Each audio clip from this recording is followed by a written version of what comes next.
German Shepherd was found, inside a collapsed tunnel. What baby did next left everyone in tears. The sound that 5-year-old Ethan heard that morning would haunt every person in Cedar Ridge for the rest of their lives. What this little boy did in the next 12 hours left hardened rescue workers sobbing and changed everything we thought we knew about courage. Don't forget to like, share, and let us know in the comments where you're watching from. The earthquake had stopped 3 days ago, but the ground still trembled with aftershocks that rattled windows and sent birds scattering from trees.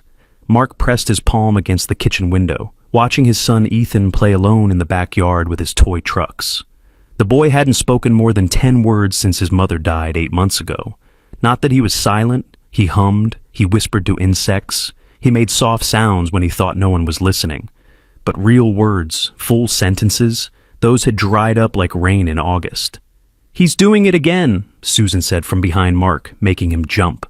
The retired nurse from next door had a key, and the annoying habit of using it whenever she pleased. But Mark couldn't complain. She watched Ethan for free while he worked construction, and God knew they needed the help. Doing what? Mark asked, though he already knew. Talking to things that aren't there? Yesterday I found him having a full conversation with a butterfly. Today, it's the fence post. Susan's weathered face creased with concern. Maybe he needs to see someone professional. Mark's jaw tightened. They'd tried therapy. Twice. Both times Ethan had sat in complete silence for the full hour, drawing pictures of dogs over and over again. Always German shepherds, always with sad eyes. "He's fine," Mark said, the lie bitter on his tongue. Just processing things his own way. Susan made a sound that suggested she disagreed, but wouldn't push. She never pushed. That's why Mark tolerated her presence in their broken little family. "I'll make lunch," she said, shuffling toward the refrigerator. "That child is too thin." Outside, Ethan suddenly stood up, his small body going rigid like a hunting dog catching a scent. His head tilted to one side, and his hands dropped the toy truck into the dirt. Mark watched his son turn slowly toward the east, toward the old Buckhorn mine that had been abandoned since the 50s. The earthquake had caused several collapses out there, and the city had put up new barriers, warning signs, yellow tape that fluttered like ghosts in the morning breeze. "No," Ethan whispered, the words so soft Mark almost missed it through the glass. Then louder. "No, no, no!" Mark yanked open the back door. "Ethan? What's wrong, buddy?" His son's gray eyes, his mother's eyes, were wide and glassy with tears. "She's hurt, Daddy. She's hurt so bad." "Who's hurt?" Mark knelt beside his son, gripping those tiny shoulders that seemed too fragile to carry whatever weight had settled on them. "Ethan, talk to me." But Ethan pulled away, stumbling toward the chain-link fence that separated their yard from the wasteland beyond. His small fingers wrapped around the metal links, and he pressed his forehead against them. "In the dark place!" She's crying, but nobody hears her. Susan appeared in the doorway, dish towel in hand. "What's happening?" "I don't know." Mark's stomach churned with familiar dread. These episodes had been happening more frequently. Ethan claiming to hear things, know things, feel things that weren't there. The therapist had called it trauma response. Mark called it losing his son one piece at a time. "Ethan, come inside," Mark said firmly. "There's nobody out there. The mine is empty and dangerous." "She's not nobody!" Ethan spun around, and for the first time in months, his voice rose above a whisper. "She's scared and hurt, and her babies—" He stopped abruptly, pressing both hands over his mouth as if trying to stuff the words back in. "Babies?" Susan stepped into the yard, her nurse instincts sharpening her expression. "Ethan, sweetheart, what babies?" But Ethan had gone silent again, that terrible silence that felt like drowning in air. He walked past both adults, went to his room, and closed the door with a soft click that somehow sounded final. Mark stood in the yard, staring at the distant mine entrance barely visible through the morning haze. The yellow warning tape flickered and danced. Nothing else moved. That night, Mark woke to find Ethan's bed empty. The covers were pulled back neatly, the pillow still dented from his small head. On the nightstand, written in crayon on a piece of construction paper, were 6 words that stopped Mark's heart. "The mama dog needs me. Sorry." Mark's bare feet slapped against the cold floor as he ran to the window. Dawn was just breaking, painting the sky the color of a fresh bruise. In the distance, he could see a small figure in dinosaur pajamas and red rain boots walking determinedly toward the mine. "Ethan!" Mark's shout shattered the morning stillness, sending crows exploding from the power lines. But his son didn't turn around, didn't even pause. It was like watching someone sleepwalk toward a nightmare. Mark grabbed his phone, his jacket, his keys, his hands shaking so badly he dropped everything twice. He dialed Susan as he ran. "He's going to the mine. Call Tom, call everyone. Something's wrong." The distance that seemed so short from their yard stretched endlessly as Mark ran. His work boots slipped on the gravel, his breathing already ragged from panic more than exertion. Ahead, Ethan had reached the mine entrance, where the earthquake had partially collapsed the old timber frame. The opening that remained was barely 3 feet high, a mouth of darkness that seemed to breathe cold air. "Ethan, stop!"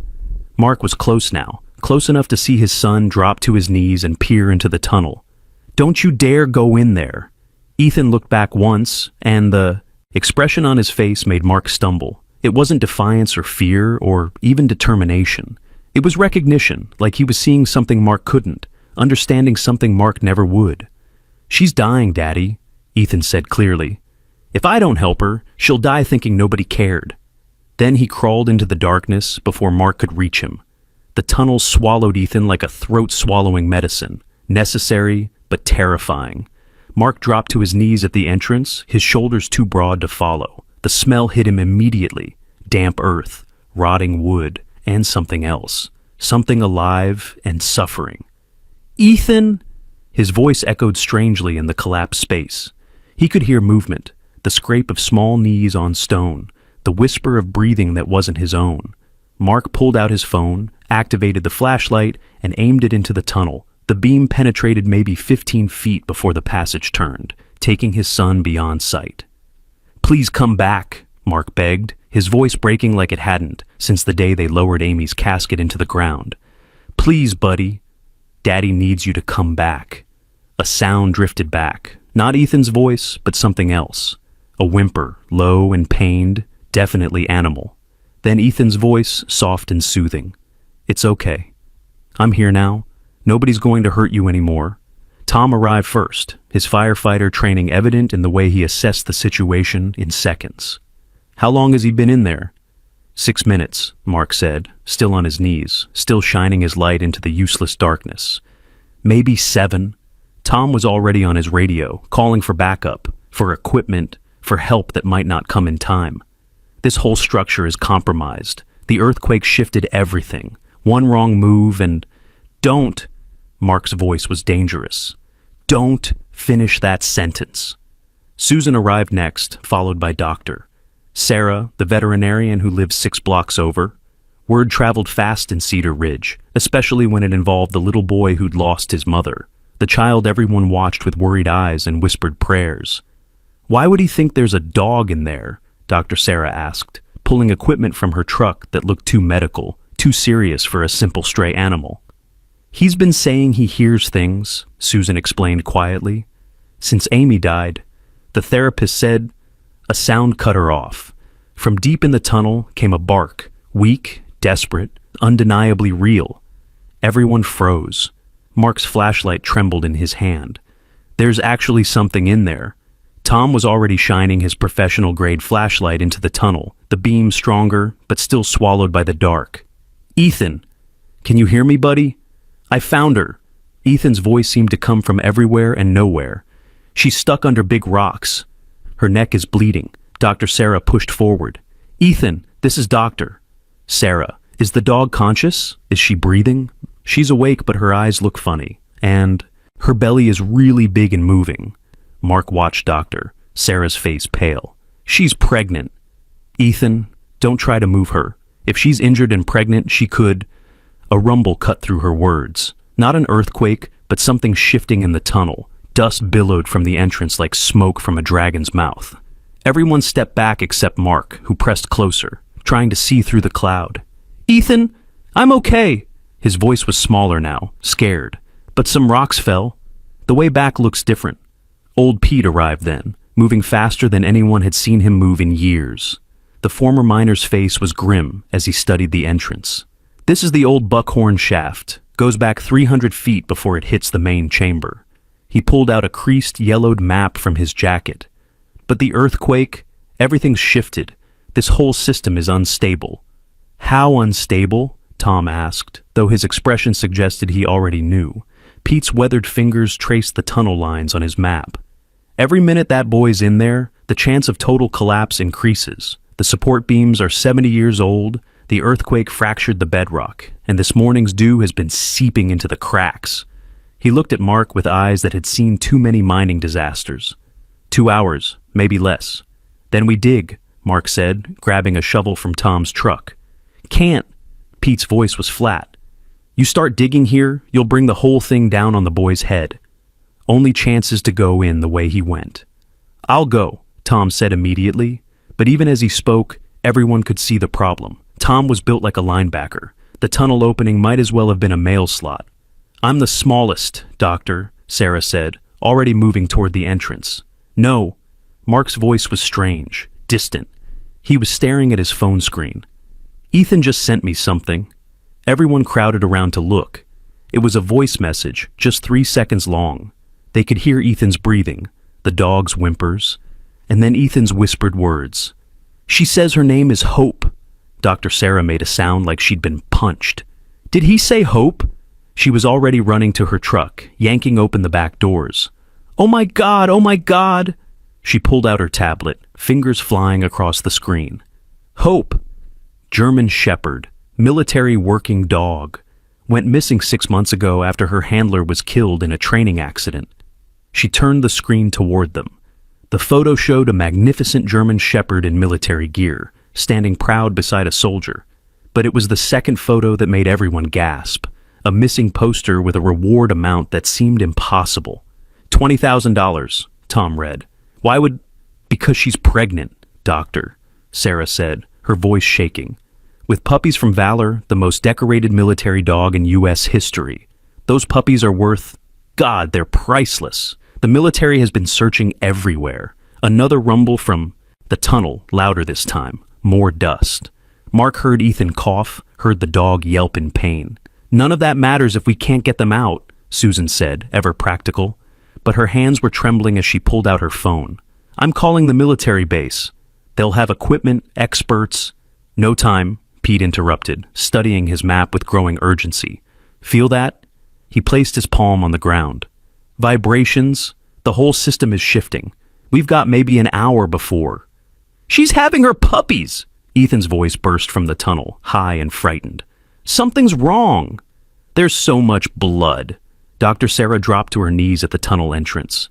Ethan, listen to me very carefully. Can you see the puppy coming? It's stuck. She's pushing, but it won't come out. Mark's vision blurred. His 5-year-old son was alone in a collapsing tunnel with a dying military dog trying to give birth. This was impossible. This was insane. This was... Tell me what you see, Doctor, Sarah said, her voice steady despite the tears running down her face. Every detail. The puppy is backwards, Ethan said, his voice smaller now, focused. I can see its tail and back legs, but the head is still inside. Okay, Ethan, you're going to have to help her. Can you do that? I don't know how. I'll teach you. First, are your hands clean? A pause. No, they're really dirty. Is there water? Anything? I have my water bottle in my pajama pocket. Mom always said to carry water. Mark's knees buckled. Amy, even now, even gone, she was still protecting their son through the habits she'd taught him. Good boy, Doctor, Sarah said. Pour some water on your hands. Then I need you to, very gently, very, very gently, grip the puppy's hips. The next 10 minutes stretched like hours. Dr. Sarah talked Ethan through the delivery, her voice calm and steady, while her hands clenched and unclenched helplessly. Tom coordinated with emergency services on his radio. Susan prayed silently, her lips moving without sound. Old Pete studied his map, occasionally shaking his head and muttering about time. And Mark stood frozen, listening to his 5-year-old son become something impossible.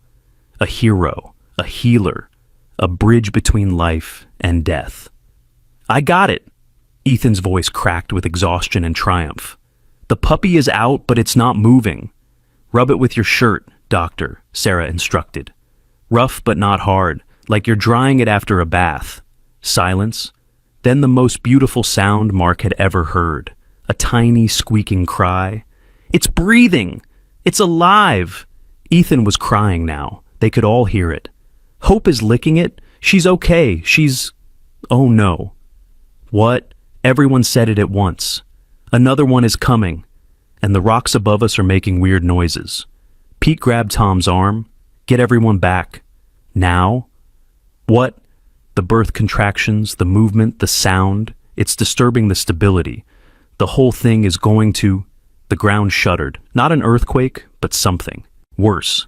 The sound of splitting wood echoed from the tunnel like breaking bones. The entrance, already small, began to shift, rocks sliding inward. "Ethan, you need to get out now," Mark shouted, dropping to his knees again, reaching into the tunnel as far as he could. "Leave the dog and get out." "I can't leave her." Ethan's voice was fierce, protective. "She's scared, and her babies need her. You'll die in there." "Then I'll die helping." The words hit Mark like a physical blow. Those were Amy's words, the last ones she'd said before, running back into the burning community center to look for more children. The words that had made her a hero and made Ethan an orphan of one parent. "Please," Mark begged, his voice breaking completely. "Please don't leave me too." There was a pause, filled only with the sound of the dog's labored breathing and the ominous creaking of old wood. Then Ethan spoke, his voice different, older somehow. "Daddy, Hope says there's another way out. She knows these tunnels. She's been living here since she escaped from the bad men." "What bad men?" Dr. Sarah asked sharply. "The ones who hurt her. Who made her fight. Who put the collar so tight it grew into her skin. She got away, but she came here to have her babies where they couldn't find her." Tom and Dr. Sarah exchanged looks. Dog-fighting rings had been suspected in the area, but never proven. "She says if I follow her, she can show me the way her handler taught her, through the water place to the light place." Pete's head snapped up from his map. "The water place? There's an underground stream that connects to the old ventilation shaft. But that's..." He traced the route with his finger. "That's impossible. A dog couldn't know that." "Hope isn't just a dog," Ethan said simply. "She's a soldier." Another contraction, another puppy.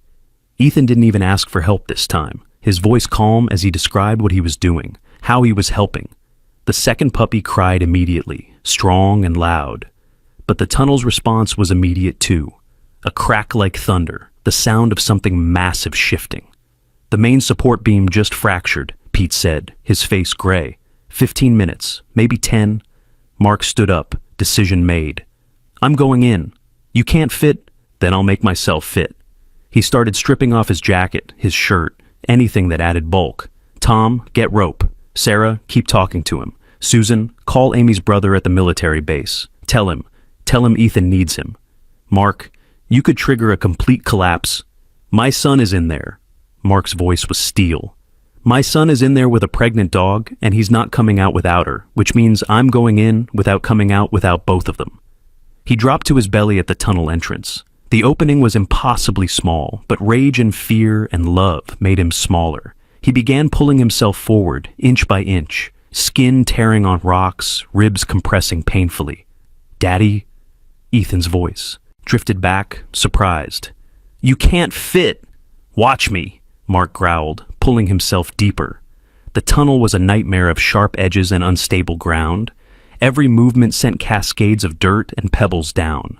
The flashlight in his teeth illuminated only chaos. "Stop!" Ethan's voice was commanding, nothing like a child's. "You're making it worse." "The ceiling is cracking where you are." Mark froze, his body screaming in pain, wedged in a space meant for something half his size. He could feel it now, the trembling above him, the weight of earth and rock held back by nothing but hope and rotting wood. "Back out, Daddy. Please." "Hope says she'll take care of me. She promises." "Dogs can't make promises," Mark said desperately. "This one can. She promised her handler she'd come home. She promised her puppies she'd keep them safe. And now she's promising you she'll get me out." Mark wanted to argue, wanted to rage, wanted to tear the whole mountain apart with his bare hands. But the tunnel was already responding to his presence, dirt falling faster now, the creaking becoming a constant groan. He backed out, leaving skin and blood on the rocks, emerging to Susan's gentle hands and Tom's strong arms pulling him clear. His chest was scraped raw, his breathing ragged. "Third puppy coming," Ethan announced, his voice eerily calm. "Hope is getting tired, but she says we're almost done." Dr. Sarah leaned close to the entrance. "Ethan, after the third puppy, can Hope walk? She's trying to stand now. Her back legs don't work right, but she's pulling herself up." "The spinal injury from the embedded collar, Doctor," Sarah said quietly to the others. "She's paralyzed, or partially paralyzed." "She's not giving up," Ethan said firmly. "She says soldiers don't give up." The third puppy's arrival was quieter, Ethan's voice mechanical as he cleaned its airways, stimulated its breathing. He sounded exhausted, a 5-year-old running on nothing but determination and something beyond understanding. "3 puppies," he said finally. "They're all breathing. Hope is feeding them, but she keeps looking at the other tunnel, the one she talked about." "Can you see it?" Pete asked urgently. "It's small, really small, and it smells like water." Pete's face went white. "The stream tunnel is barely 18 inches wide. If it's partially flooded from the earthquake, Hope says she's done it before. When the bad men first brought her here, she escaped through the water to the light. That's how she knows." "But can you fit with the puppies?" A pause, then, "Hope is showing me. She wants me to put the puppies in my pajama top, tie it like a bag. She'll carry it in her mouth even though her neck hurts. Then I follow her." "Ethan, that's too dangerous." The loudest crack yet. Not like thunder this time, but like the earth breaking its own bones. The tunnel entrance suddenly dropped 6 inches, the opening becoming even smaller. "Main support failed," Pete said unnecessarily. Everyone could see it, could feel it. The mountain was coming down. "We're going now," Ethan said, and for the first time, he sounded scared. "The ceiling is falling behind us. Hope is crawling toward the water tunnel. I have the puppies." "Ethan!" Mark screamed, but there was no response. Only the sound of collapse, starting deep and rolling forward like a wave of destruction. The entrance disappeared completely, tons of rock and earth sliding down like a curtain closing on the worst show Mark had ever seen. Where there had been a tunnel was now only a pile of rubble, still shifting, still settling. Mark fell to his knees, his bloody hands clawing at rocks he could never move. "No, no, no!" Tom pulled him back as more rocks fell. The entire hillside seemed to be reorganizing itself, erasing any sign that the tunnel had ever existed. "The ventilation shaft," Pete said suddenly, already moving. "If they made it to the water tunnel, if they can get through, they'll come out at the old ventilation shaft. It's..." He was running now, surprisingly fast for his age.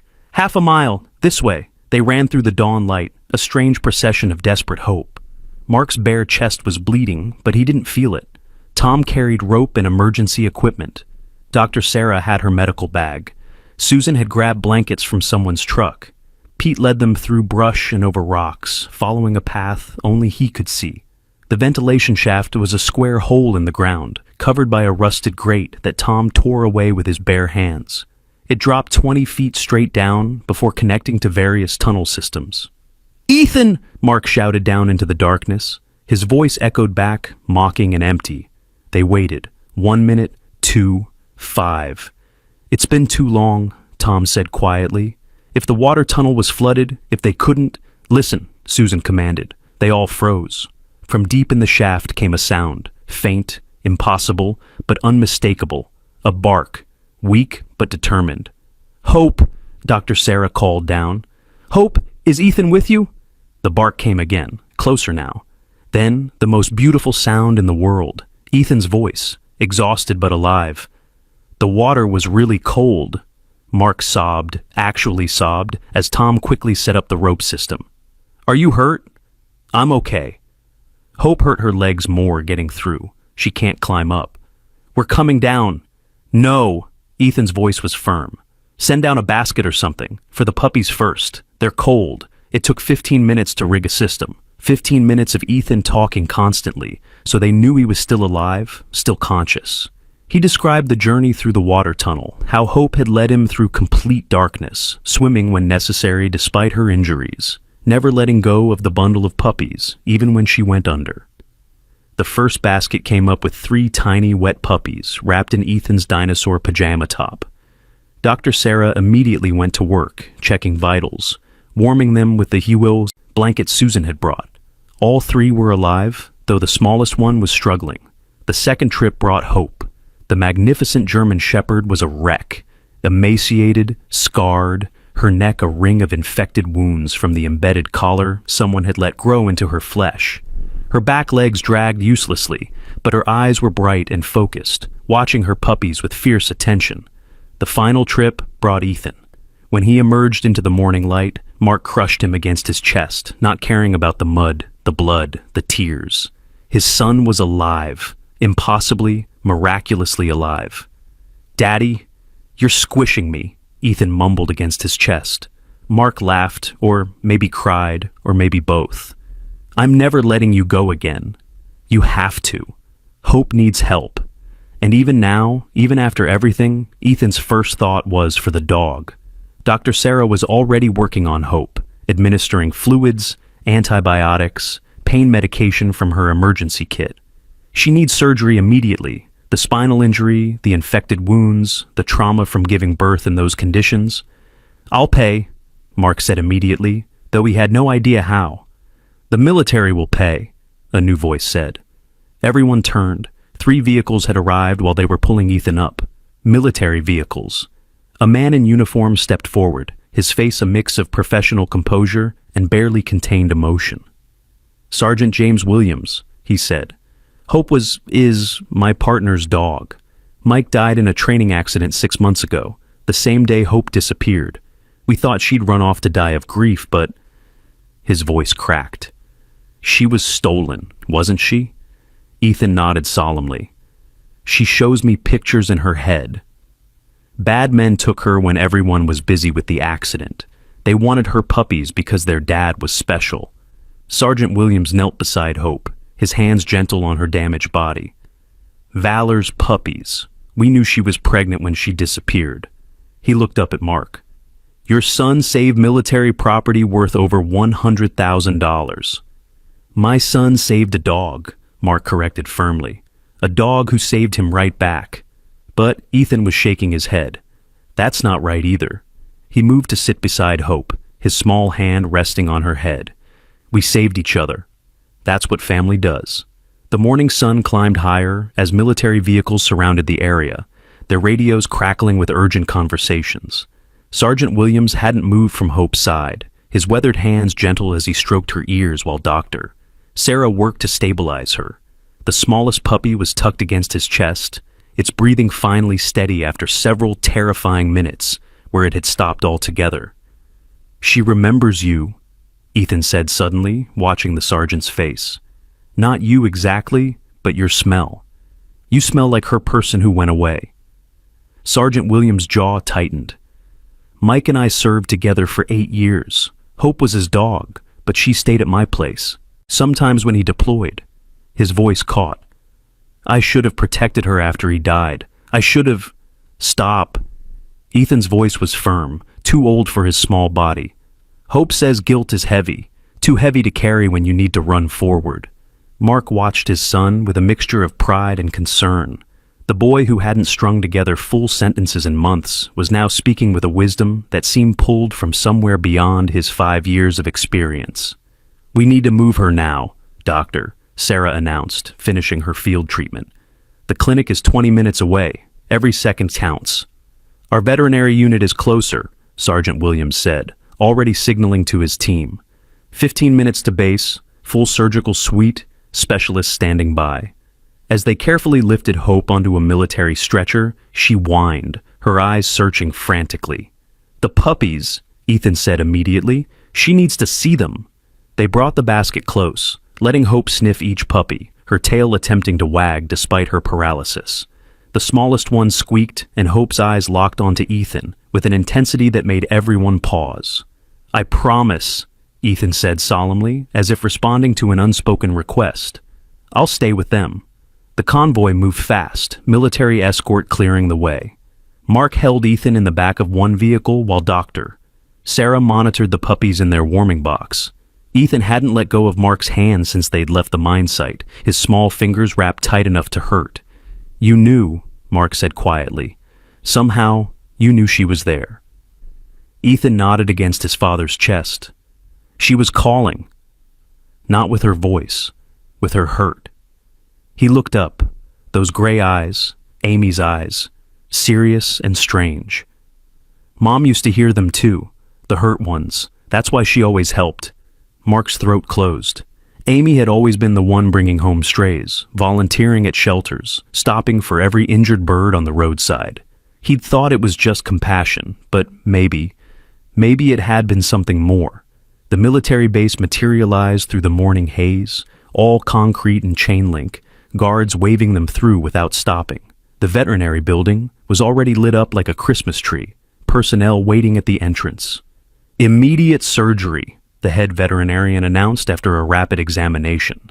"Spinal cord compression from trauma, severe infection from the embedded collar, internal damage from the birth. Honestly, I don't know how she's still alive." "She promised," Ethan said simply. "Soldiers keep promises." They took Hope away on a gurney, her eyes finding Ethan one last time before the doors closed. The puppies were whisked to a warming unit, tiny IV lines attached to provide fluids and nutrition.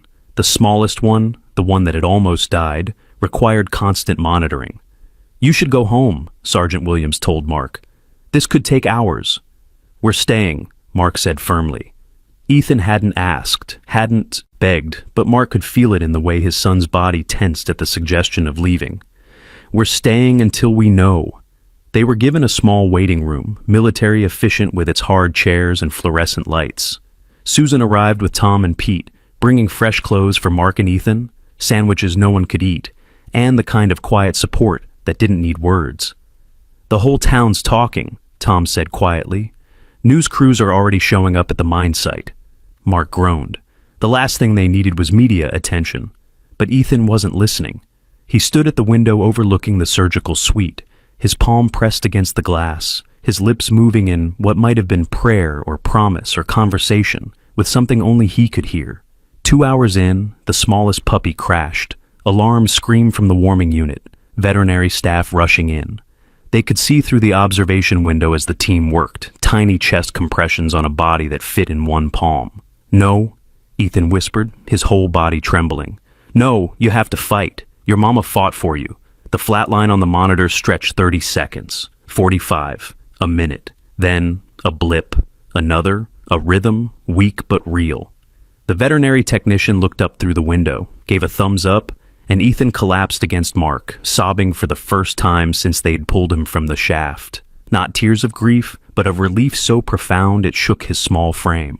"It's okay," Mark murmured, holding his son close. "You did everything right. You saved them."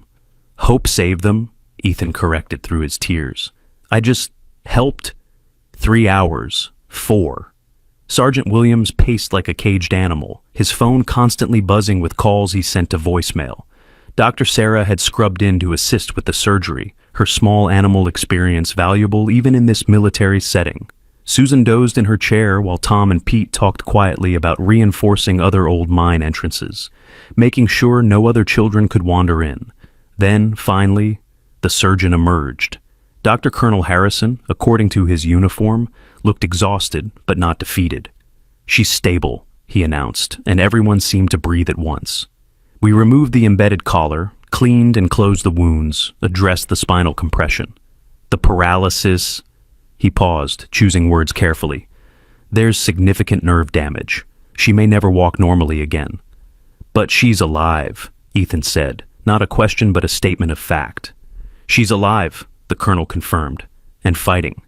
We've seen military dogs recover from worse, though not many." "Can we see her?" "She's still sedated, but yes, briefly." They followed him through sterile hallways to a recovery room where Hope lay surrounded by monitors and machines. She looked small, vulnerable, nothing like the fierce military dog from her file photos. Her neck was wrapped in white bandages, her back legs supported by a special brace. Ethan approached slowly, his hand hovering over her side before gently making contact. Hope's eyes fluttered open, just for a moment, but they found Ethan immediately. "I'm here," he whispered, Your puppies are safe. You did it. Hope's tail moved, just the tip, just barely. But it was enough to make Sergeant Williams turn away, wiping his eyes. That's when Ethan noticed something that made him freeze. His whole body went rigid, his face draining of color. "They're coming," he said, his voice high and frightened. "The bad men. Hope can smell them. They're close." Sergeant Williams reacted instantly, hand going to his sidearm. "What do you mean? How could they—" "The news," Tom said, pulling out his phone to check local coverage. His face went pale. "Channel 7 just ran a story about the rescue. They showed footage of us at the mine, mentioned Hope by name, said she was being treated at the military base." "They want the puppies," Ethan said, backing away from the window, as if something outside might see him. "They already sold them. Promised them to bad people for lots of money. They're coming to take them back." Colonel Harrison was already on his radio, calling for security. But Sergeant Williams was staring at Ethan with an expression of dawning recognition. "You know more, don't you? You know who they are." Ethan looked at his father, then back at the sergeant. "Hope shows me things. The man with shiny shoes that click. The place with the red door where they kept her. The other dogs that didn't survive. Can you describe the man?" Ethan closed his eyes, his face scrunching with concentration. Tall, dark hair with silver parts, a scar on his left hand shaped like a moon. He smells like cigarettes and something chemical. Hope remembers because he's the one who put the collar on, pulled it tight and laughed when she cried. Sergeant Williams was typing rapidly on his phone, sending messages to someone. Within minutes, his phone rang. He listened, his face growing darker with each second. "Victor Crane," he said after hanging up. "Suspected of running the largest dog fighting ring in 3 states. We've been after him for 2 years, but could never get proof. The scar you described, he's had it since a dog he was training fought back." "He's here," Ethan said suddenly, grabbing Mark's hand. "Not here, but close. Watching, waiting for dark." "How can you possibly know that?" Colonel Harrison asked, though not unkindly. Ethan struggled to explain. "Hope knows his smell. She can feel it getting stronger, like when storm clouds come before rain. She's scared even through the medicine sleep." As if to confirm Ethan's words, Hope's monitors showed her heart rate increasing despite the sedation. Her legs twitched, running from dangers she could sense even unconscious. "We're moving her," Sergeant Williams decided. "The puppies too, to a secure location." "Where?" Mark asked. "There's a safe house we use for witness protection. Military. Property, completely off the grid. We can—" "No." Ethan's voice was firm. "Hope says that's what he expects. He knows how military people think because he used to be one."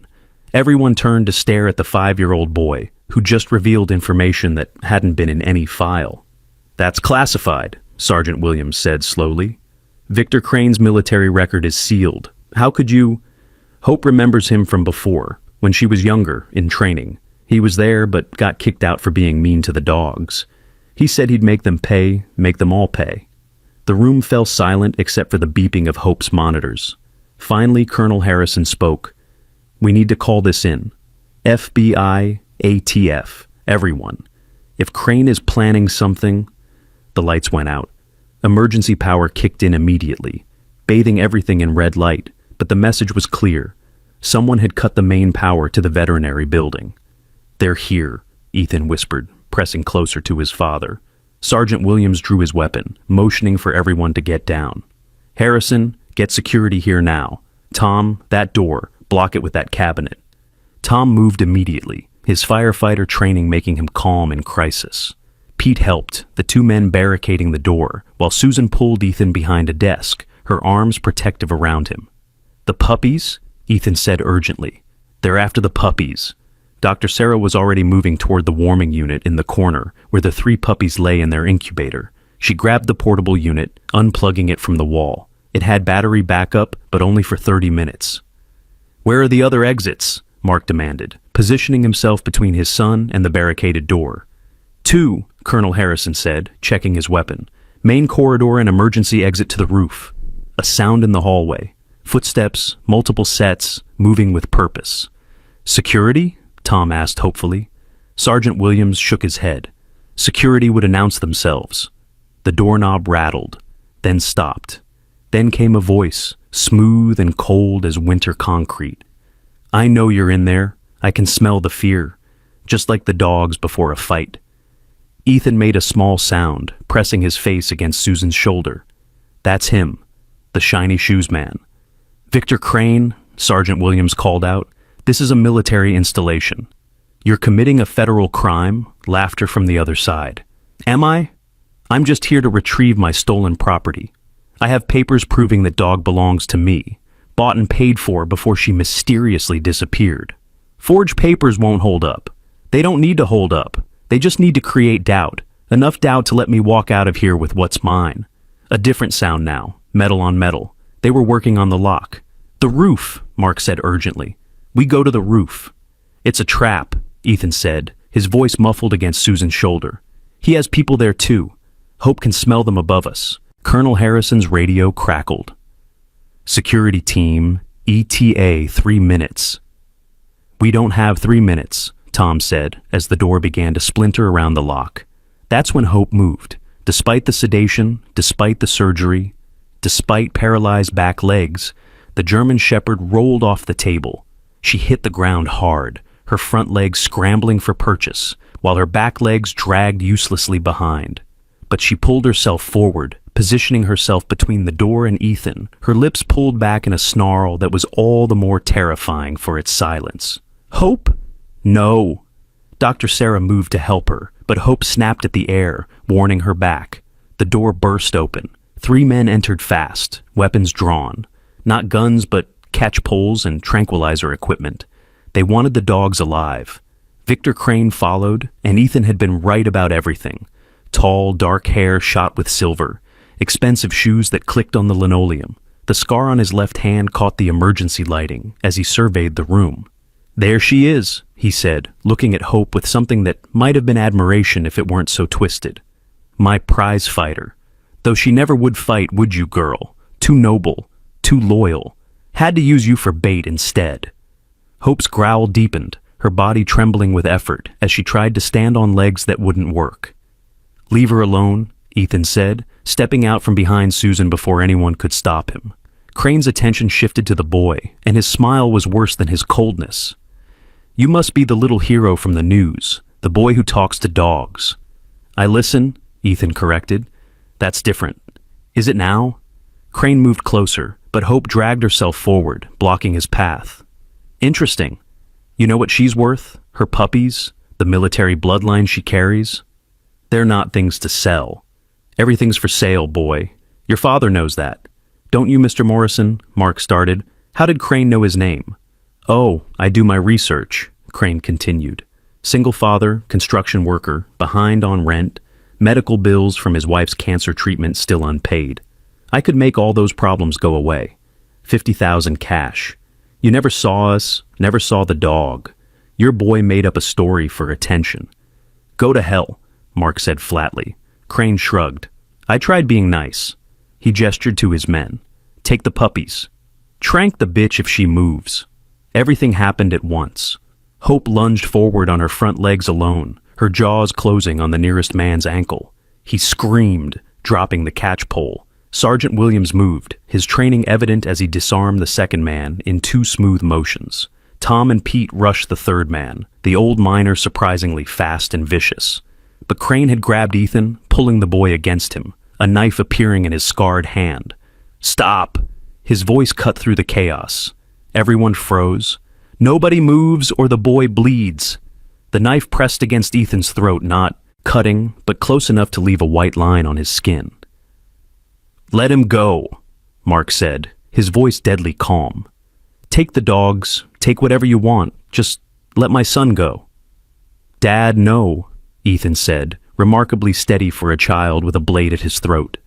Hope fought for her babies. "We have to fight too." "Touching," Crane said, "but fighting's over. My men are already loading my van with every dog in this building. Amazing how easy it is to access a military base when you know which palms to grease." Sergeant Williams' radio crackled, security finally arriving, finding chaos in other parts of the building. "By the time they sort this out, I'll be gone," Crane said, backing toward the door, dragging Ethan with him.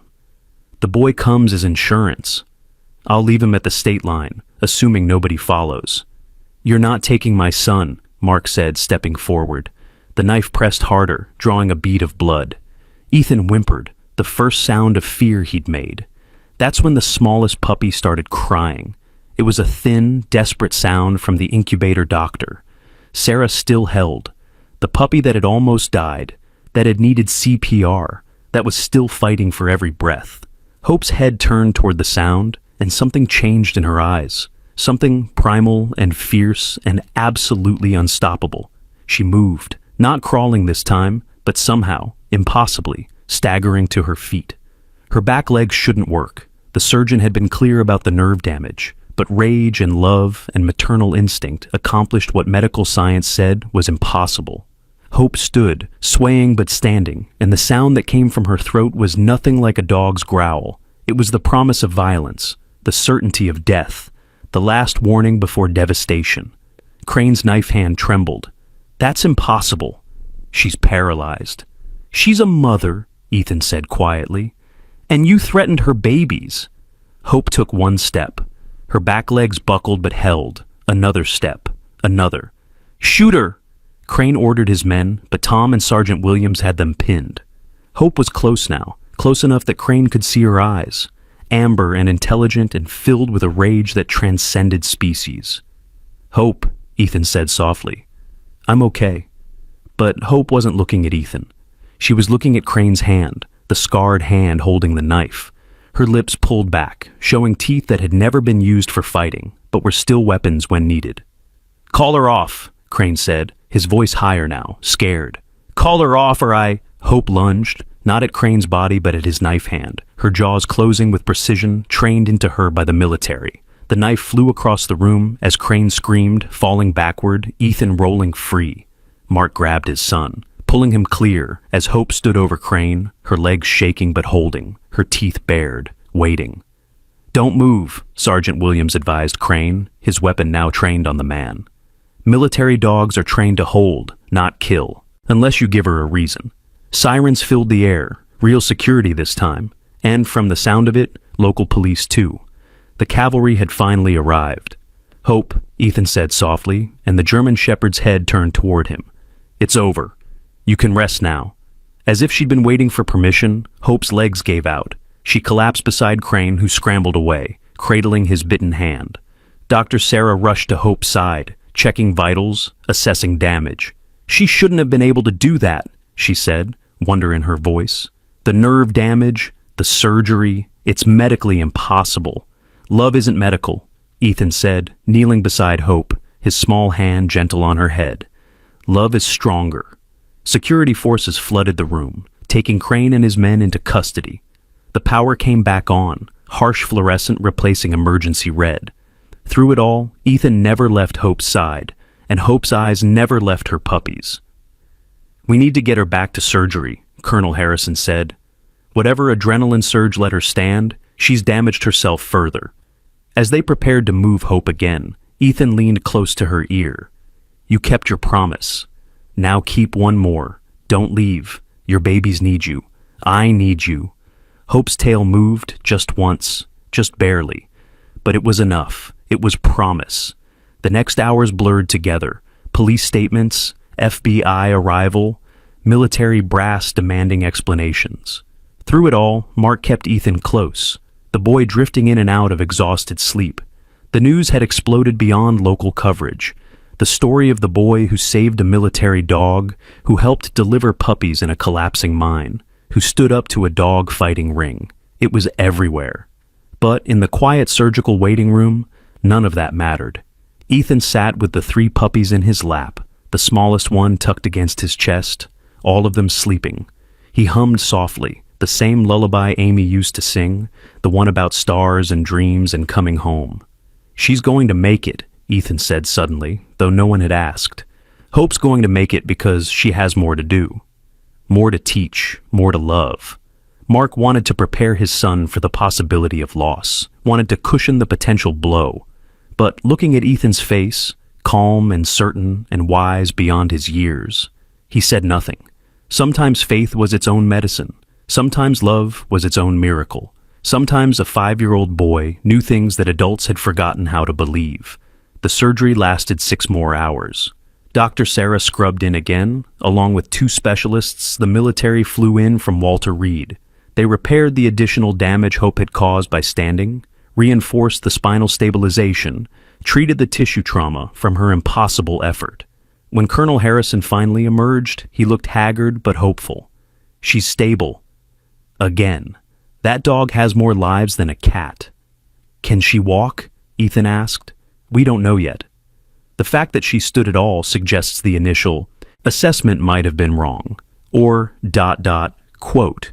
He paused, scientist warring with witness. Or something extraordinary happened that we can't explain.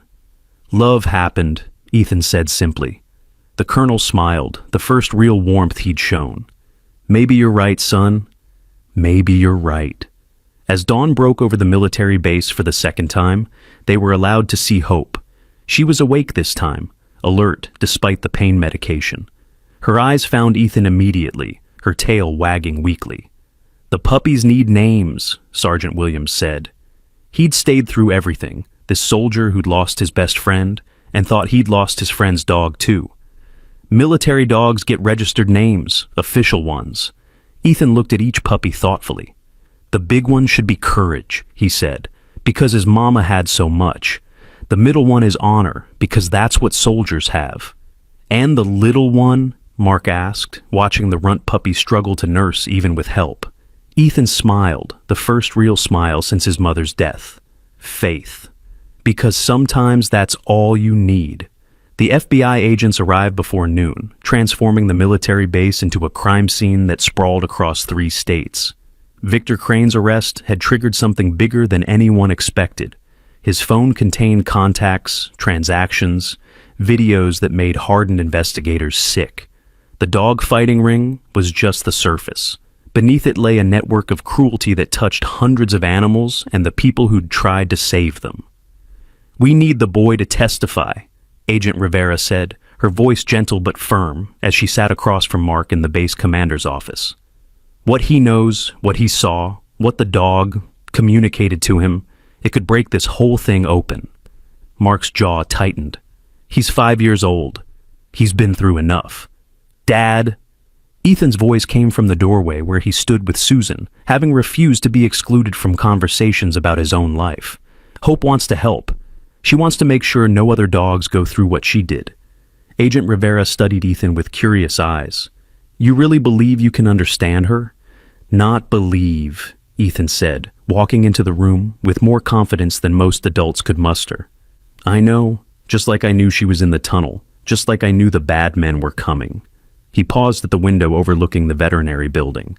"And like I know there are 12 more dogs that need help right now." "What?" Agent Rivera was already pulling out her phone. "Hope can smell them on Mr. Crane's clothes, the fear smell, fresh. They're somewhere close, somewhere dark, somewhere with concrete floors and chains that rattle when the dogs try to move." Agent Rivera was typing rapidly, sending messages to her team. Can Hope tell you anything more specific?" Ethan closed his eyes, his small face scrunching with concentration. Water dripping. Echoey sounds, train horns but far away. And strawberries? "Strawberries?" Mark asked, confused. "The sweet smell from the fields but old, like it's in the walls." Agent Rivera's eyes widened. "The old Jameson strawberry processing plant. It's been abandoned for 5 years, about 10 miles from here." She was already moving, calling for backup. "If you're right, kid, you just saved a lot of lives." She paused at the door. "We'll need you both at the plant. If there are traumatized dogs, having someone who can understand them would help." Mark wanted to refuse, wanted to keep Ethan far from any more danger. But his son was already nodding, that determined set to his jaw that was pure Amy. "Hope needs to rest, Doctor," Sarah said from the doorway, having overheard. "But I can come. And if Ethan can really communicate with frightened animals—" "He can," Sergeant Williams said firmly. He'd barely left Hope's side except for official duties. "I've seen enough. Whatever gift this boy has, it's real.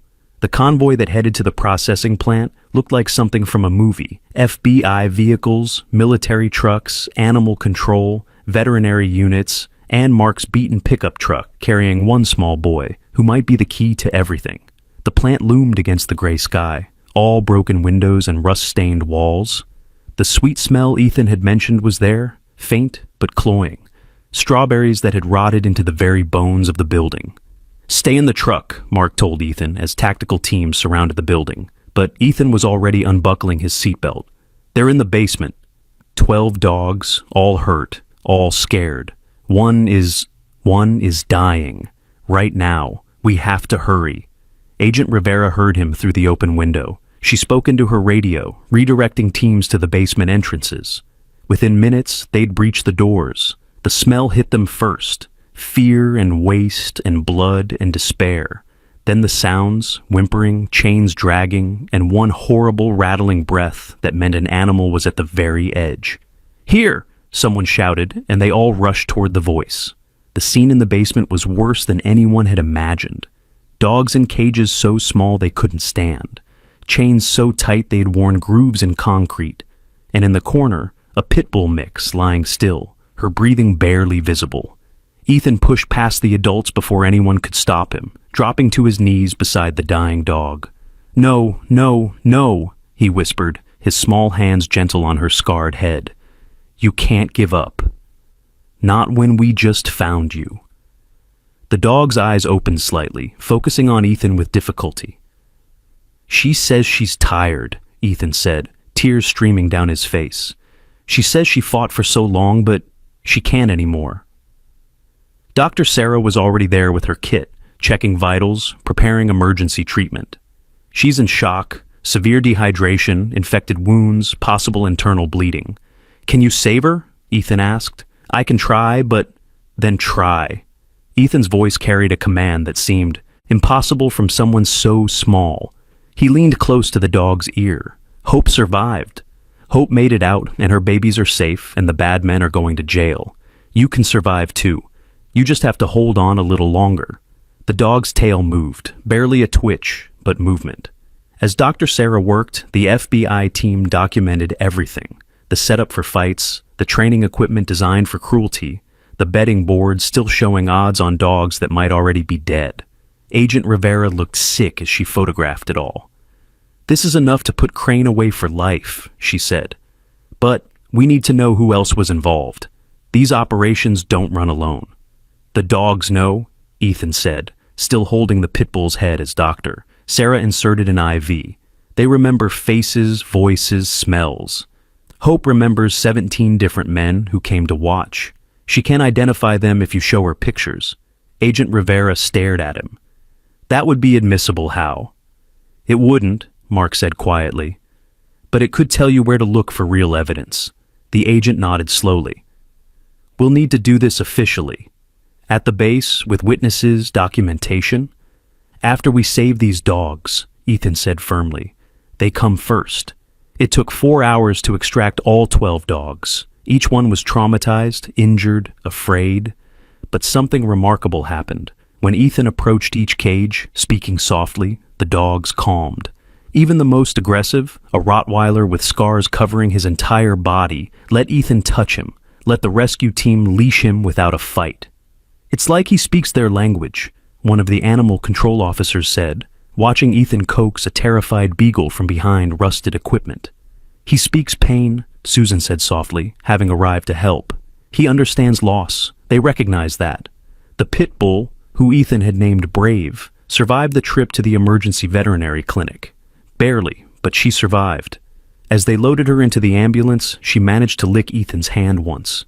"See," Ethan said to her, "I told you. Sometimes all you need is someone to believe you can make it."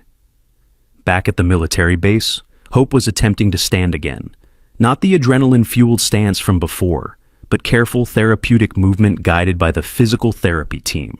Her back legs responded slowly, weakly, but they responded. "It's remarkable," Colonel Harrison said, watching her progress. "The nerve damage should have been permanent." "She has reasons to walk," Ethan said, entering with Mark. He'd insisted on checking on Hope before anything else. "Her puppies need to see her strong." The other dogs need to know survival is possible. Hope's tail wagged furiously when she saw Ethan, nearly unbalancing her careful stance. He ran to her, gentle but eager, pressing his face against her fur. "You're doing so good," he whispered. "Brave is going to make it because of you. Because you showed me how to help her." Sergeant Williams watched the reunion with soft eyes. "The military wants to give you a commendation," he told Ethan, "for saving Hope and helping expose the fighting ring." "I don't need a medal," Ethan said, still hugging Hope. "I need homes for all the dogs we rescued. Good homes with people who understand they're not broken, just hurt." "Actually," Agent Rivera said, entering the room with a tablet, "that's something we need to discuss. The dogs are evidence, but they're also victims. They'll need placement once the case is built. And about that case." She looked at Ethan. "Are you ready to help us identify the people who hurt them?"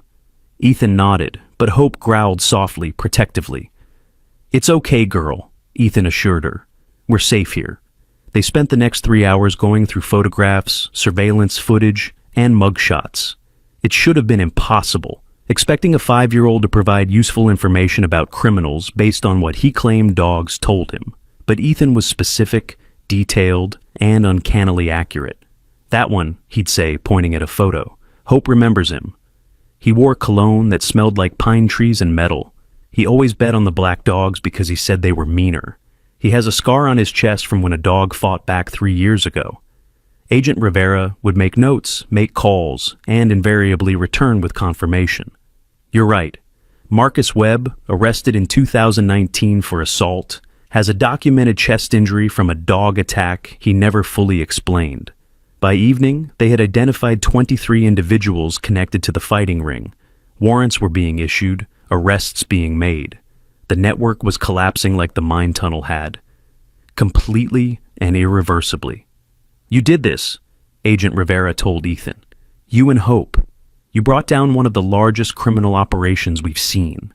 "We just told the truth," Ethan said simply. "The dogs always knew the truth. They just needed someone to listen." That night, the base commander authorized something unprecedented. Hope and her puppies were released to Mark and Ethan's care, even though technically they were military property. "Sometimes," the commander said, signing the papers, "regulations have to bend for what's right." They brought Hope home in a special van equipped for her mobility needs. The puppies, now 2 weeks old and beginning to open their eyes, rode in a warming box on Ethan's lap. The smallest one, Faith, still struggled, but she was fighting. Their apartment looked different. While they'd been at the base, Susan had organized something. The community had come together, Tom and Pete and dozens of others, transforming the small space. A proper whelping box in the corner, medical equipment donated by Dr. Sarah's clinic, a wheelchair designed for dogs that someone had driven 3 hours to deliver. "Welcome home," Susan said, tears in her eyes as they carried Hope inside. Hope sniffed everything carefully, then settled in the whelping box with a deep sigh that sounded like relief. The puppies immediately began nursing, even little Faith finding her place. "Home," Ethan repeated, the word carrying weight. "She knows she's home." But the story wasn't over. The next morning brought reporters, camera crews, people wanting to tell the story of the boy who could talk to dogs.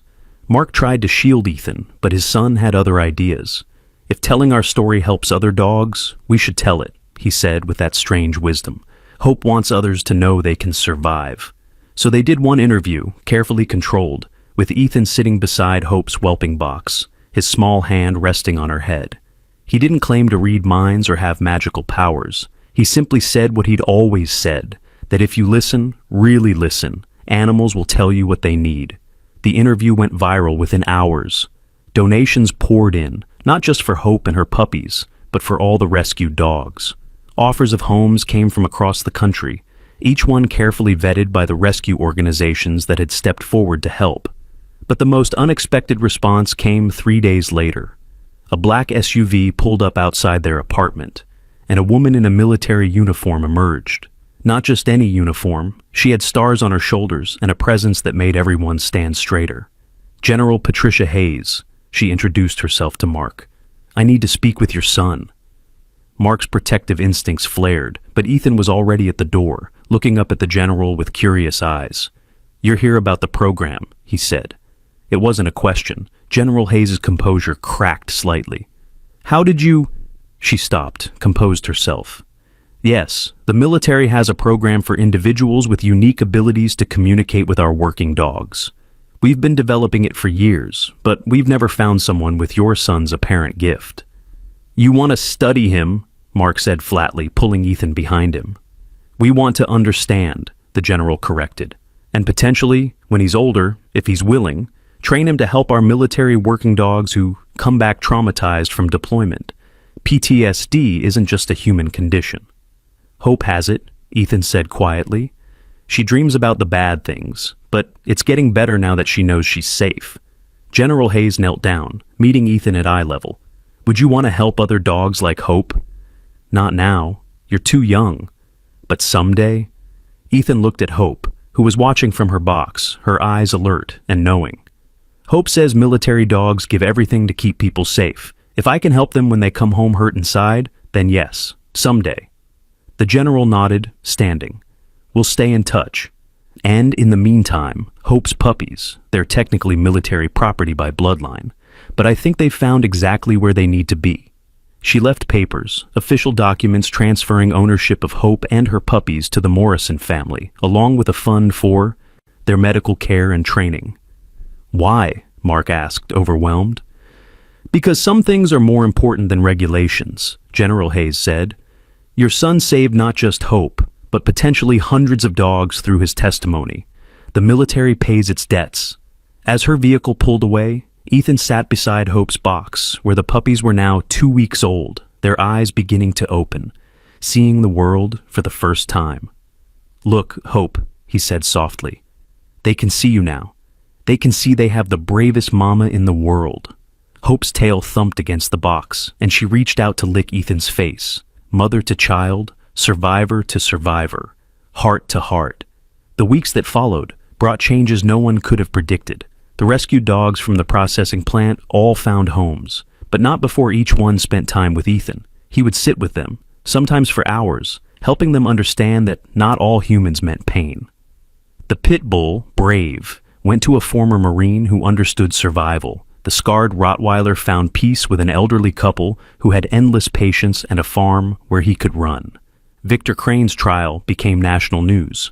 When he tried to claim the dogs were property, that he'd done nothing wrong, the prosecution presented Ethan's testimony, not about what the dogs had told him, which wouldn't have been admissible, but about what he'd witnessed in the mine, in the veterinary hospital, in the basement of the processing plant. But the real evidence came from Hope herself. The prosecution brought her into the courtroom, walking now, slowly but steadily, wearing her military service vest. She identified Crane without prompting, her reaction to his presence so visceral that even the judge took notice. When Crane's lawyer argued that a dog's behavior meant nothing, Sergeant Williams presented Hope's military record, her training in suspect identification, her certifications, her commendations. "This isn't just a dog," he told the court. "This is a non-commissioned officer in the United States military, trained to identify threats and protect American lives." Her testimony, while nonverbal, carries the weight of her service. Crane was sentenced to 15 years in federal prison. His network crumbled, over 30 individuals arrested, hundreds of dogs rescued across 3 states. But for Ethan, the real victory was smaller and quieter. It came the day Faith, the smallest puppy, took her first steady steps. She'd been behind her siblings in everything, opening her eyes, nursing, crawling. The veterinarians worried she might have developmental issues from her traumatic birth. But Ethan never doubted. Every day he worked with her, encouraging her, believing in her even when she fell, when she struggled, when her bigger siblings pushed her aside. "You're named Faith for a reason," he would whisper, "because that's what you teach us. To have faith that small doesn't mean weak, that struggling doesn't mean failing." 6 weeks after the rescue, Faith walked across the living room floor, steady and determined, right into Ethan's waiting hands. "See?" he said, lifting her up to see Hope. "I told you she could do it." Hope sniffed her smallest puppy, then gave her a gentle lick of approval before turning her attention to Courage and Honor, who were wrestling near the door. That evening, as Mark tucked Ethan into bed, his son asked a question that had been coming for weeks. "Do you think Mom would be proud?" Mark's throat tightened. "Oh, buddy." She would be so proud. You saved lives. You stood up to bad people. You showed everyone that listening and caring are superpowers. I learned from her, Ethan said quietly. She always said the smallest voice sometimes has the biggest truth. Yeah, Mark said, remembering Amy's passion for justice, for protecting those who couldn't protect themselves. She did say that. And from you, Ethan added, surprising Mark. You came into the tunnel after me. Even though you were scared, even though you couldn't fit, you tried. I'll always come after you, Mark said fiercely. Always. Ethan smiled, his eyes already drooping with sleep. Hope knows that. That's why she trusted us with her puppies. She knew we were the kind of people who don't give up. As Mark turned off the light, he could hear Hope in the living room, her contented sigh as she settled with her puppies for the night. Through the window, the lights of Cedar Ridge twinkled like stars, the town that had come together to save one dog and her babies, not knowing they were really saving themselves. The story could have ended there, a boy and his father, a dog and her puppies, a town that learned to listen. But life doesn't wrap up neatly like stories should. 3 months later, Ethan started kindergarten. His teacher, Mrs. Rodriguez, called Mark after the first week. Your son is special, she said. And Mark braced for complaints about Ethan's quiet nature, his tendency to stare out windows, his way of knowing things he shouldn't know. But Mrs. Rodriguez continued. He helped a classmate who was having a panic attack, sat with her, talked to her about breathing like the ocean, in and out. When I asked him how he knew what to do, he said his dog taught him, that scared creatures all need the same things, patience, understanding, and someone who won't leave. Mark found himself crying in his truck after that call, overwhelmed by the resilience of his small son who'd turned trauma into compassion. Hope's puppies grew strong and smart. At 4 months old, they were tested by military trainers who came to evaluate their potential. All 3 showed exceptional aptitude, but the trainers were most impressed by Faith. The small one, the lead trainer said, watching Faith navigate an obstacle course designed for adult dogs. She thinks differently, solves problems instead of powering through them. That's rare. She learned that being smallest means finding another way, Ethan explained. Hope taught her, and I taught Hope. You taught a military dog? The trainer asked skeptically. I taught her that surviving isn't the same as living, Ethan said simply. She's teaching her puppies both. The trainer left with an offer. The military wanted to purchase all 3 puppies for their breeding and training program.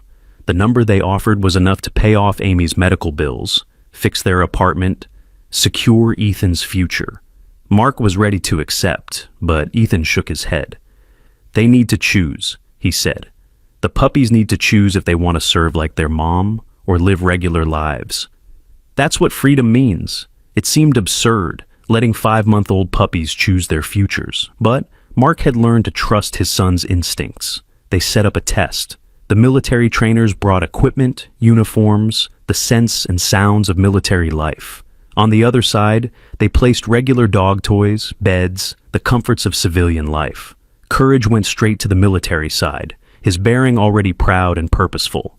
Honor took longer, considering both, before joining his brother among the uniforms and equipment. Faith surprised everyone. She went to the military side, sniffed everything carefully, then picked up a small American flag in her mouth and carried it to Ethan, laying it at his feet before sitting at attention.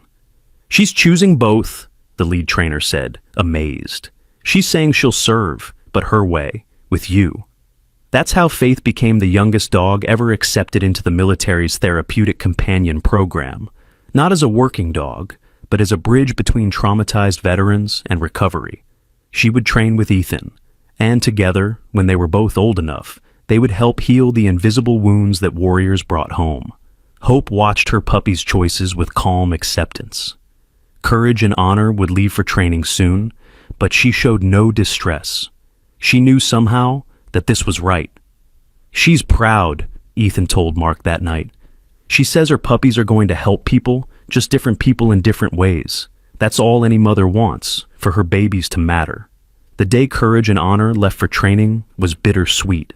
The military sent a special van, and Sergeant Williams came to escort them personally. He'd been reassigned as a trainer, working with dogs who'd lost their handlers, helping them trust again.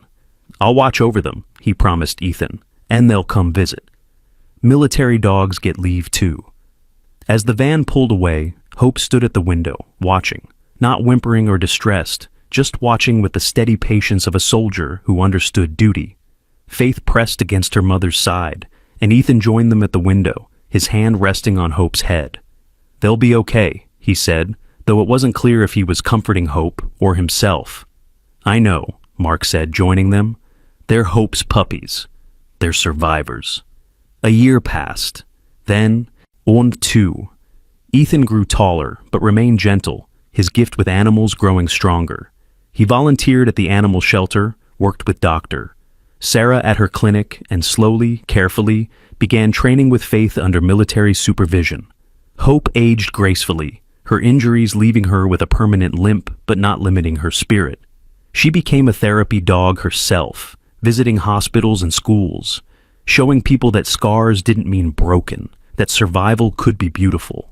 The mine was sealed properly, a memorial placed at the entrance, a simple plaque that read, "Sometimes the smallest voices speak the loudest truths," in memory of all the souls who needed someone to listen.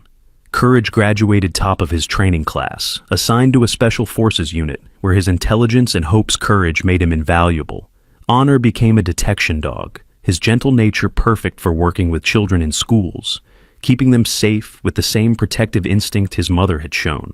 And Faith. Faith became something entirely new.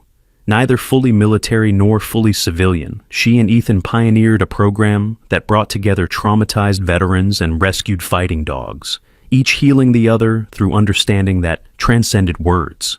The day Ethan turned 8, 3 years after the rescue, they held a reunion. Courage and Honor returned on leave, their handlers bringing them to the park where it all began. The whole town came. Tom and Pete, Susan, Doctor, Sarah, Agent Rivera, even General Hayes. But the surprise guest was Brave, the pit bull who'd almost died in the processing plant basement. Her adoptive owner, the former Marine, brought her to see Ethan. She was healthy now, her scars hidden under glossy fur, her eyes bright with joy instead of pain. "You saved her," the Marine told Ethan, his own eyes wet with tears. "But more than that, she saved me. I came back from deployment broken inside." Brave understood that. We healed together. As the sun set over Cedar Ridge, painting the sky in shades of pink and gold, Ethan stood surrounded by dogs and people who'd found each other in the darkness of a collapsed mine and emerged into light. Hope sat beside him, her puppies, now full-grown military and therapy dogs, arranged around her like an honor guard. Faith leaned against Ethan's other side, ever his shadow and partner. "You did this," Mark told his son. "All of this started because you heard a cry for help and wouldn't ignore it." Ethan shook his head. "Hope did this. She survived when everyone gave up on her. She showed us that broken doesn't mean worthless. She proved that love is stronger than fear." He knelt beside Hope, whispering something in her ear that made her tail wag with the enthusiasm of a much younger dog. "What did you tell her?" Mark asked. Ethan smiled, that wise, knowing smile that had nothing to do with his 8 years and everything to do with the old soul inside him. "I told her what she tells me every day, that listening is the first act of love, that courage comes in all sizes, and that sometimes the most important rescues are the ones where everyone saves everyone else." As if understanding, Hope barked once, strong and clear and proud. Her puppies joined in, their voices creating a chorus that echoed across the park.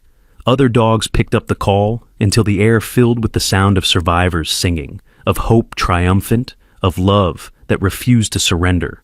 The local news crew that had come to cover the reunion turned to their cameras, the reporter wiping tears as she spoke. 3 years ago, a 5-year-old boy crawled into a collapsed mine tunnel to save a pregnant German shepherd. What happened next changed not just their lives, but the lives of hundreds of animals and the people who love them. This is more than a story about rescue. It's proof that compassion is the strongest force in the universe, and that sometimes the smallest among us are capable of the greatest acts of courage. But Ethan wasn't listening to the reporter. He was watching Hope play with a tennis ball, her movement stiff but determined, her spirit unbroken. Faith was helping, pushing the ball back when Hope couldn't quite reach it. Courage and Honor had joined the game, their military discipline forgotten in the joy of being puppies again with their mother. "Mom would have loved this," Ethan said quietly to Mark. "She would have," Mark agreed, pulling his son close. "But you know what? I think she knows. Somehow, somewhere, Amy knows what her son has become." "A boy who talks to dogs?" Ethan asked with a small smile. "A boy who listens," Mark corrected. "To dogs, to people, to the world calling for help. A boy who acts when others walk away. A boy who proves every day that kindness is a superpower." The sun dipped below the horizon, but the park stayed bright with the warmth of community, the light of love that had started in the darkness of a tunnel and spread until it touched everyone it met. Hope limped over to Ethan, the tennis ball in her mouth, her eyes bright with invitation. He took it, threw it gently, and watched her chase it with Faith beside her, mother and daughter running toward tomorrow. "You know what the best part is?" Ethan asked his father. "What's that?" "This isn't the end. It's just the beginning. There are so many more dogs out there who need someone to hear them, so many more people who need to learn how to listen." Mark looked at his son, no longer the silent, grieving child he'd been, but a young boy with purpose, with gifts, with a mission born from mud and darkness and desperate love. "Then we keep listening," Mark said. "We keep rescuing. We keep hoping," Ethan added, as Hope returned with the ball, dropping it at his feet with a tail wag that said, "Again, again, always again." And they did. They kept listening. They kept rescuing. They kept hoping. Because that's what love does. It crawls into collapsed tunnels. It stands when science says it can't. It speaks without words. It saves what others call lost. And sometimes, if you're very lucky and very brave and very willing to believe, it lets a 5-year-old boy and a dying military dog teach an entire world that miracles aren't magic. They're just love refusing to give up. In the years that followed, Ethan and Faith would go on to help hundreds of veterans and traumatized dogs find each other, find healing, find home. Hope would live to the remarkable age of 15, passing peacefully in her sleep with Ethan's hand on her head and her puppies, home on leave, surrounding her. The program they started would spread nationwide, saving lives 2 at a time, human and canine, both rescuing each other. But that's another story for another day. This story, the one that started with a boy hearing a whimper in a collapsed tunnel, ends here with a simple truth that echoes through every rescue, every recovery, every moment when someone chooses to listen. Love finds a way. It always finds a way. Even in the darkest tunnels, even in the deepest pain, even when everything seems lost, love finds a way. All you have to do is listen. All you have to do is act. All you have to do is never, ever give up. Just like Hope. Just like Ethan. Just like every one of us can choose to do every single day. The German Shepherd found in that collapsed tunnel didn't just birth puppies that day. She birthed a movement of compassion that reminded everyone that heroes come in all sizes, that courage can have 4 legs or 2, and that sometimes the most powerful thing in the world is a small boy saying, "She needs help," and refusing to walk away. If this story touched your heart, if you believe in the power of compassion, if you've ever been saved by a dog or saved one yourself, please like this video, share it with someone who needs to remember that miracles still happen, and comment below with your own rescue story. And don't forget to subscribe to our channel for more incredible true stories that prove love is the strongest force in the universe. Together, we can spread hope, one story at a time.